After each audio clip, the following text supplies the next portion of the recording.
আজকে সকাল সকাল অনেক কিছু হয়ে গেছে। দেখো, খাটটা চাদরটা পাল্টে নিয়েছি। আর এই যে আমার পিনি ঘুমাচ্ছে, ঘুমায়নি, এই যে জেগে আছে। আর আমার ব্যালকনির বারান্দায় দেখো কত রোদে একবারে ভরে গেছে। আজকে আর গাছে জল দিইনি, আজকে বিকেলে জল দেবো, কারণ গাছে জল মানে গোড়া পচে যাবে, প্রচুর জল দেওয়া হয়ে যাচ্ছে আমার। আর এই দেখো টেবিল সকাল সকাল উঠে সব পরিষ্কার করে দিয়েছি। আর রান্নাঘরে চলে এসেছি আমি এখন, পায়রা খেয়ে চলে গেছে।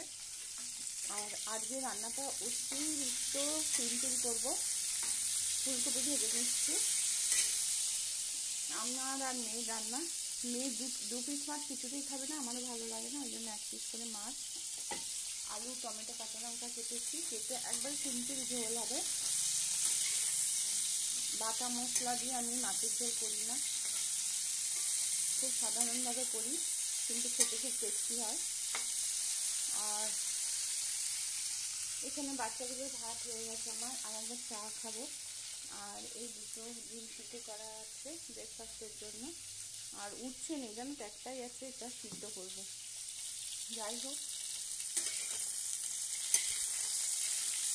ফুলকপিটা ভেজে নেবো।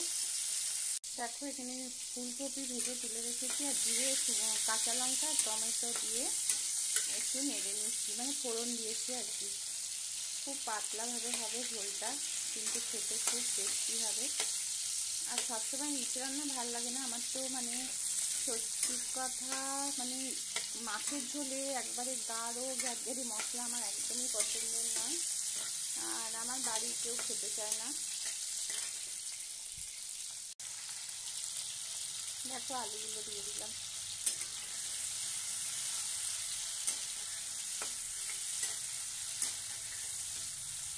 আলুগুলো একটু ভাজা হোক। দেখো এতে সব ওই মানে ধনে জিরে গুঁড়ো দিয়েছি, একটু সামান্য হলুদ, নুন, আর লঙ্কা গুঁড়ো, হলুদ গুঁড়ো, নুন, আর দিয়েছি ধনে গুঁড়ো দিয়ে আমি ভেজে নেবো।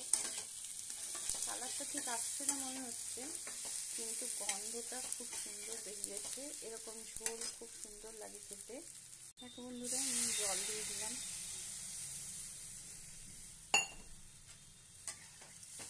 দুজনে খাবো তো, খুব একটা বেশি জল দিচ্ছি না।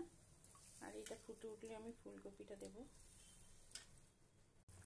দেখো এমনিতে মাছের ঝোলের কালারটা কিন্তু দারুণ হয়েছে, কেন ফোনে ভালো কালার আসছে না বুঝতে পারছি না। যাই হোক, আমার মাছের ঝোল কমপ্লিট হয়ে গেল, দারুণ সুস্বাদু গন্ধ বেরিয়েছে। আজকে দুপুরটা জমি